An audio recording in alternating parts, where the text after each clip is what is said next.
الحمد لله رب العالمين والصلاة والسلام على سيد الرسول وخاتم النبيين وعلى آله وأصحابه وأتباعه أجمعين أما بعد. عرض کرنا چاہوں گا کہ رمضان المبارک گزرا ہے. رمضان المبارک نیکیوں کا کمانے کا سیزن ہوتا ہے. یہ نیکیوں کا موسم بہار ہوتا ہے، سیزن ہوتا ہے. اس مہینے میں توفیق بھی زیادہ ہوتی ہے، مواقع بھی زیادہ ہوتے ملتے ہیں، اور ریٹ بھی اچھا لگتا ہے. آپ دنوں سے 70 گنا نیکی کا ریٹ بڑھ جاتا ہے. تو مہینہ تو گزر گیا ہے. اللہ پاک نے تو جو توفیق ہوئی ہے، اللہ کی توفیق سے ہے، انسان کچھ بھی نہیں ہے. اللہ پاک جس کو جتنے عمل کی توفیق دے دے وہ ہو جاتا ہے. تو نیکیاں کمانے کے بعد، کوئی بھی چیز کمانے کے بعد اگلا مرحلہ اس کی حفاظت کا ہوتا ہے. آپ کھیتی باڑی کرتے ہیں، فصل کاٹی ہے، آپ کاروبار کرتے ہیں، سال کا حساب کیا ہے، کمائی اپنے کی ہے. کوئی بھی کام کرتے ہیں، ملازمت کر رہے ہیں، اپنی کمائی کو اکٹھا کیا ہے. تو پہلا مرحلہ ہوتا ہے کمائی کرنے کا.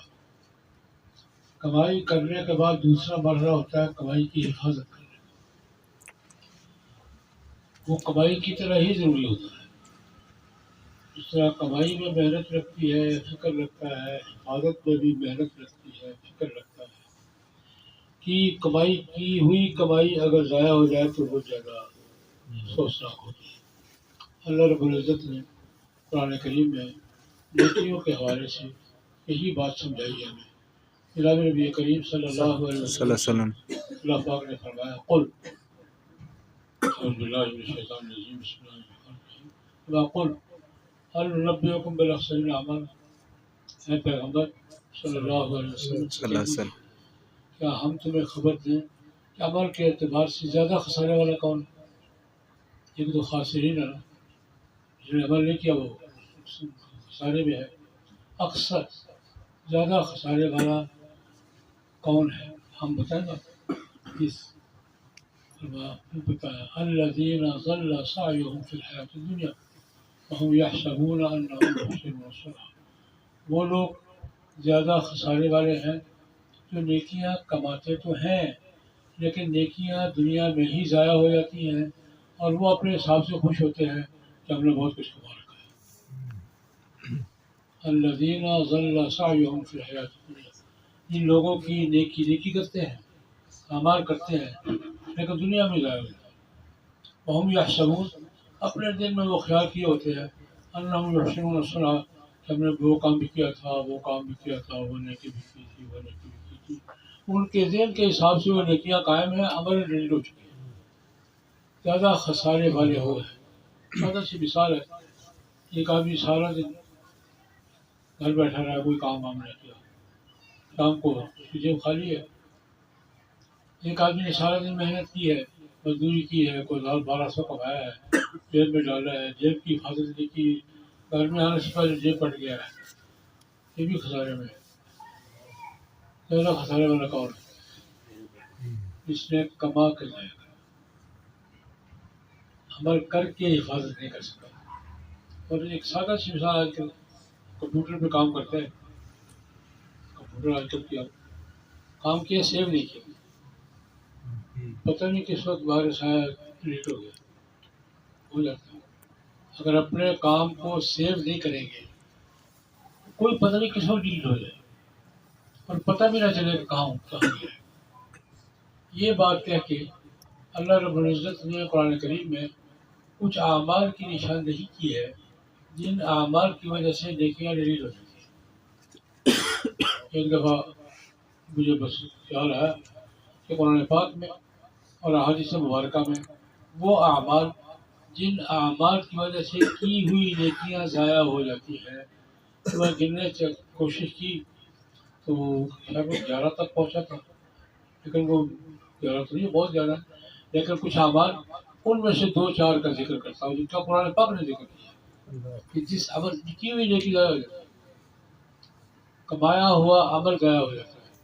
پہلی بات فرمائی اللہ رب العزت نے قرآن کریم میں کچھ اپنے برگزیدہ بندوں کا ذکر کیا بات لو اشرکوا لحبط عنہم ما کانوا یعملون. انبیاء کرام کا ذکر ہے. اگر یہ بھی شرک کرتے ان کی نیکیاں بھی باطل ہیں. ان للہ استغفر اللہ. انبیاء کرام کا ذکر ہے. حضرت ابراہیم علیہ السلام کا ذکر ہے، اسماعیل علیہ السلام کا ذکر ہے. اللہ نے ذکر کیا کہ بہت اچھا اللہ کے پیغمبر تھے، لیکن ساتھ ہی کہا لو اشرکوا لحبط عنہم ما کانوا یعملون. یہ بھی اگر شرک کرتے تو ان کے عمل بھی ضائع ہو جائے، کیے ہوئے عمل برباد ہو جائے. تو شرک انسان کے، ایک مسلمان کی نیکیوں کو شرک کیا کرتا ہے؟ ضائع کرتا ہے. یہ وائرس ہے. اس طرح وائرس کسی چیز کو ڈیلیٹ کر دیتا ہے، ہمارا شرک بھی ایک اعمال کو حبط کر دیتا ہے، باطل کر دیتا ہے. ایک جگہ یہ فرمایا ذالک بأنہم کرہوا ما انزل اللہ احبط اعمالہم. ذالک بأنہم کرہوا ما انزل اللہ احبط اعمالہم. اللہ کے اتارے ہوئے احکام پر ناپسندیدگی کا اظہار کیا، نیکیاں فرمایا. استغفر اللہ. کرہوا ما انزل اللہ، اللہ پاک نے حکم اتارا ہے اور آج کا یار یہ کیا ہوگا.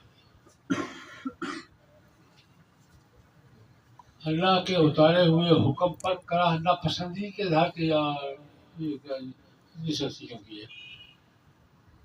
کراہت، انکار نہیں، کراہت. اللہ کے اتارے ہوئے احکام پر کراہت کا اظہار کیا، احبط اعمالہم. یہ بات آج کل بطور خاص قابل توجہ ہے کہ ہم جس طرح سوشل میڈیا پر پورے بندوں اللہ کے احکام پر، اللہ کے رسول صلی اللہ علیہ وسلم کے احکام پر جس طرح بحث کرتے ہیں، مجھے ڈر لگتا ہے. جس طرح اوپن ہو کر ہم بحث کرتے ہیں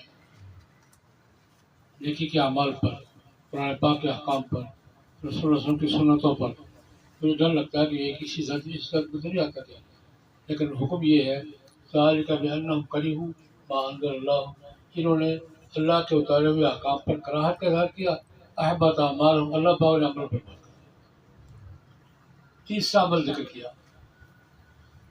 یا ایھا الذین آمنوا لا ترفعوا اصواتکم فوق صوت النبی ولا تجهروا له بالقول كجهر بعضكم لبعض ان تحبط اعمالكم وانتم لا تشعرون.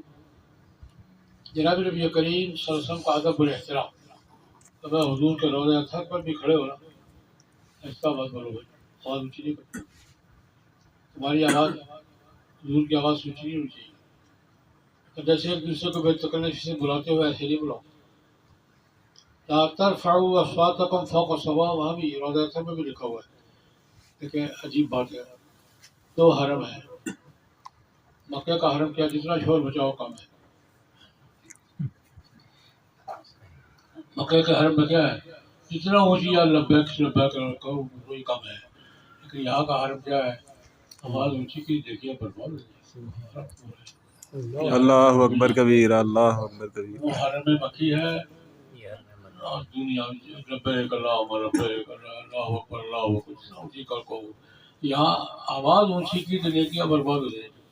میں آواز نیچی رکھو، ادب احترام کا تقاضا کرو. نبی کریم صلی اللہ علیہ وسلم کی شان اقدس میں گستاخی کا کوئی پہلو بھی اگر آ گیا، ان تحبط اعمالکم وانتم لا تشعرون، نیکیاں برباد ہو جائیں گی، تمہیں پتہ بھی نہیں چلے گا کون سا وائرس کس وقت آ گیا تھا. یہ تیسرا عمل ہے جو قرآن پاک نے بتایا. ایک عمل قرآن پاک کا اور ذکر کر دیتا ہے. دیکھو یا ایھا الذین آمنوا لا تبطلوا صدقاتکم بالمن والأذى. انسان ایک دوسرے پر خرچ کرتے ہیں اللہ کی رضا کے لیے.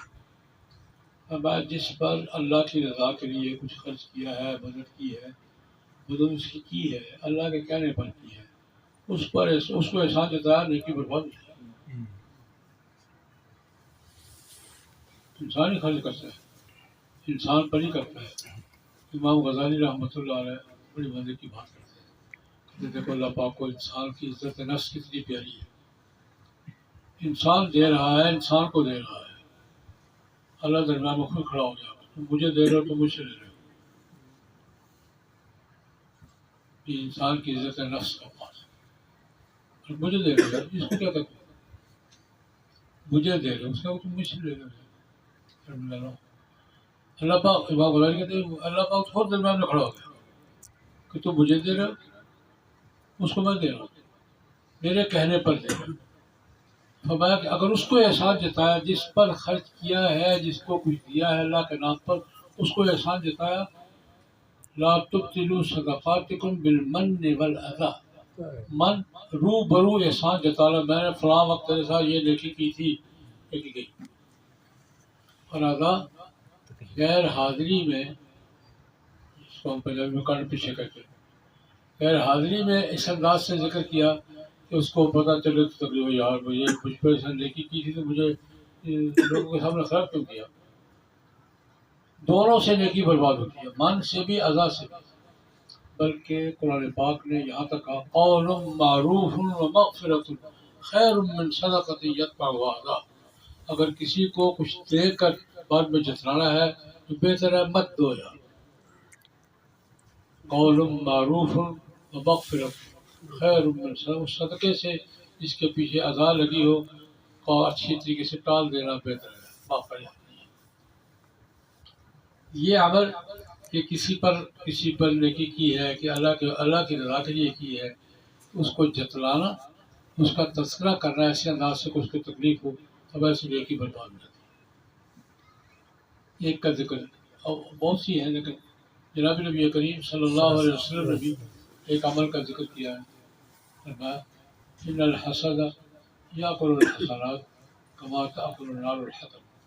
حسد انسان کی نیکیوں کو یوں کھا جاتا ہے جیسے آگ خشک لکڑیوں کو کھا جاتا ہے. اللہ اکبر استغفر. حسد کیا ہے؟ حسد کیا ہے؟ دوسرے کو اچھی حالت میں دیکھ کر جلن محسوس کرنا.